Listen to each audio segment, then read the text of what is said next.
Magpapamisa sa Biyernes at Sabado ang pamilya Aquino para gunitain ang alaala ni Boots Aquino at kapatid na si Ninoy Aquino na naging mga mukha ng demokrasya noong panahon ng diktaturyang Marcos. Balitang hatid ni Cara David.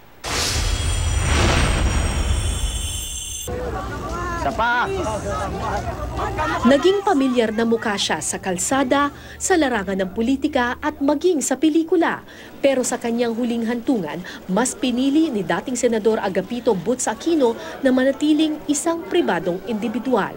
Tahimik at taimtim ang isinagawang misa at cremation sa labi ng dating senador at aktivista sa Arlington Memorial Chapel sa Quezon City. We're overwhelmed with the sympathy.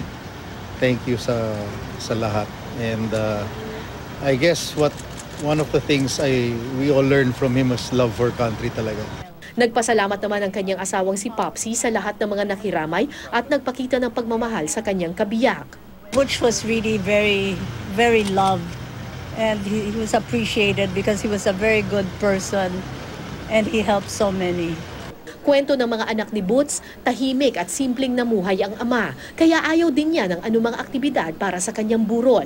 Natalakay rin ang naging pananaw ni Boots Aquino sa eleksyon 2016.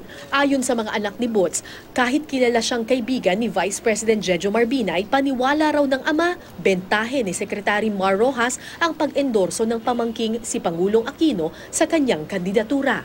Sabi nga niya, o sige, mag-bet tayo, tataas yung survey results ni Mar. It will be more than double. Sana whoever leads the country next, sana they learn from his legacy. Yun. So he loved the Filipino people, he loved the country. Nakilala si Boots Aquino nang buuin niya ang ATOM o August 21 movement na isa sa mga nanguna nung EDSA People Power Revolution. Cara David, GMA News.